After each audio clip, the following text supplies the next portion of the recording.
The Golden State Warriors have exceeded even their wildest expectations so far this season. While I definitely expected this team to be a lot better than last year, and I was happy to mention at every possible turn that the Warriors in the second half of the year were a significantly better team than the first half of the year as they figured out their rotation and Kelly Oubre just played less. As much as I was saying that and as much as I expected this team to be good even without Klay Thompson, I didn't expect them to be as good as they are right now, which is 18-2 and on a 74 win pace. And of course, what you have to say with the Warriors all the time right now until he actually shows up is that they are doing all of this without Klay Thompson, who aims to make his return in late December. The Warriors look significantly better than they have post-2019, and I think they look so good that with the addition of Klay Thompson, they're going to be the team that wins the 2022 championship, and I'll tell you why.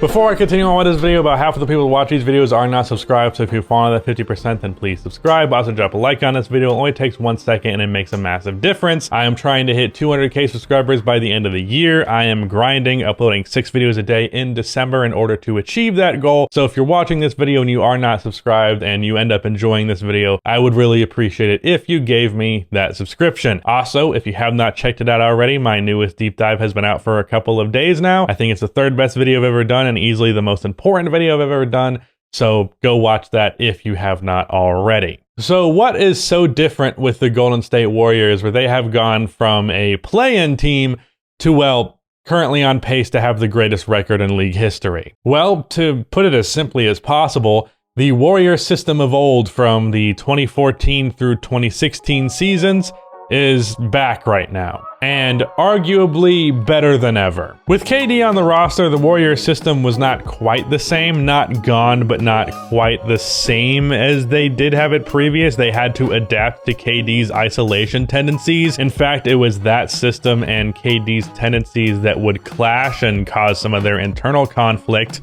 Ultimately, they won 2 rings, and it would have been 3 if KD was healthy for 2019, so it doesn't really matter. It was a worthy sacrifice, but I'm just painting the picture here that we have not really seen the Warriors system at this level in a very long time. That system had started to fade with the addition of Kevin Durant, and then when everyone went down, and then it became Curry, Draymond, and a roster of mostly strangers to that system, well, things changed. The Warriors became the Steph Curry show to a higher degree than they had ever been. They were already the Steph Curry show, but it was a show with a really, really good cast. Like, Ted Lasso is a really good character, and the show is based around him, but Nate, Katie, Roy, and Rebecca are also all fantastic characters. For the 2020-2022 season, it was just Ted. And Ted is great, and he can take you pretty far, but if it's just Ted, it's not as strong as it would be. Wow, great metaphor, Jacob. Thanks, guys. Side note,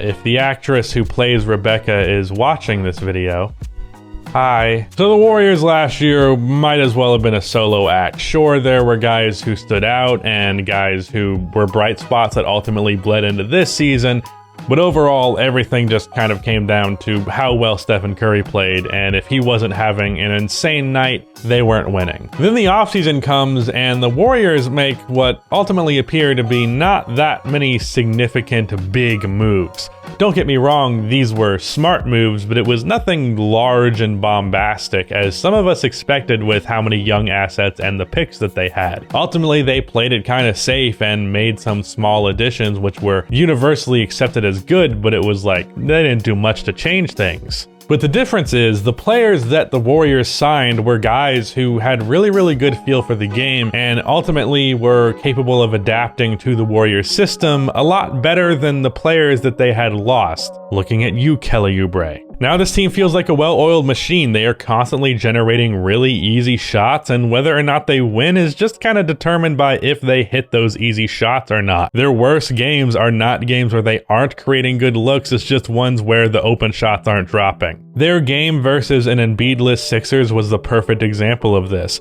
The Dubs were generating good looks all game, they just didn't really hit them in the first half.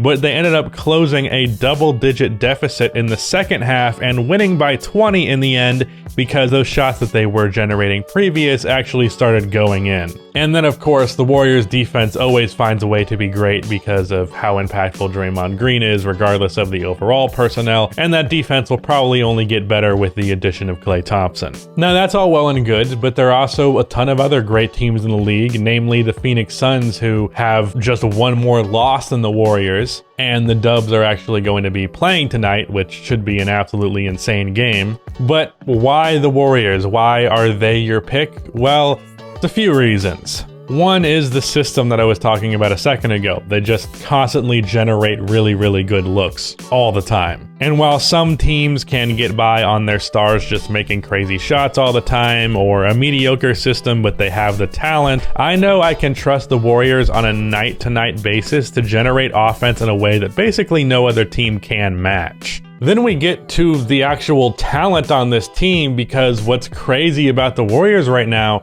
is this system gets a lot out of their players, but they're getting a lot out of already really talented players. It's not as though this is a bunch of scrubs made great by a good system.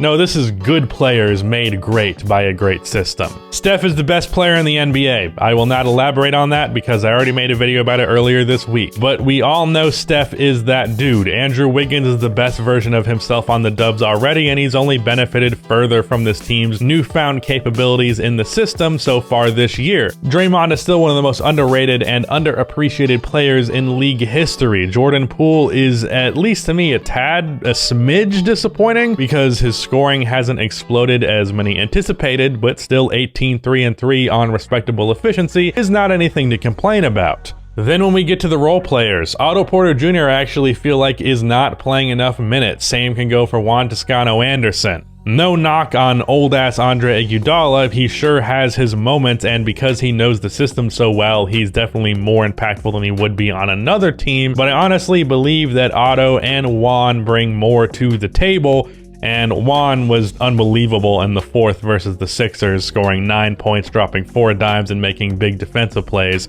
Juan Toscano-Anderson is one of those role players that, for whatever reason, I'm just weirdly fixated on them, and they're just one of my favorite players in the league because I don't know why. It's kind of like why I was just obsessed with Jeremy Grant for years, and now that he's actually like a borderline star level player, I don't actually care that much about Jeremy Grant anymore. But Juan might be my new Jeremy Grant. Bjelica had moments early and people kind of overreacted, but he's still good, and Gary Payton II, Damian Lee, and Kevon Looney all fulfill their roles pretty damn well. This team is talented, deep, has amazing defense, and amazing offensive system. Steph is arguably playing better than he ever has, which again, I'm not going to elaborate on because that is yet another video that I plan on doing. And all of this is without Klay Thompson. And even if Klay Thompson ends up not being Klay Thompson of old and he's like 70% of what we knew him to be, that is still an incredible weapon to add to a team that already looks like the best team in the league. And then now you're getting a top 30 player on top of that. There's a handful of teams I can see winning the championship. Go watch my The NBA is Wide Open Right Now video. But ultimately, if I have to pick one of these teams to come out on top, as of right now, it looks like the Golden State Warriors, and I anticipate them continuing to be this dominant. Maybe not 74 wins, but 65 or so, within the realm of possibility. Also, they've won 73 before, and they had Klay Thompson for that, and they haven't had him for this. So who's to say that they can't actually do it? I'm not going to say with certainty that they can't win 74 games, but I'm going to bet against it because something that's never happened before, so it's much more safe to bet against it. Anyways, shout out to Rudy for editing this video, but at the end of this video, please be sure to like and subscribe for more NBA content like this, and cue the outro music.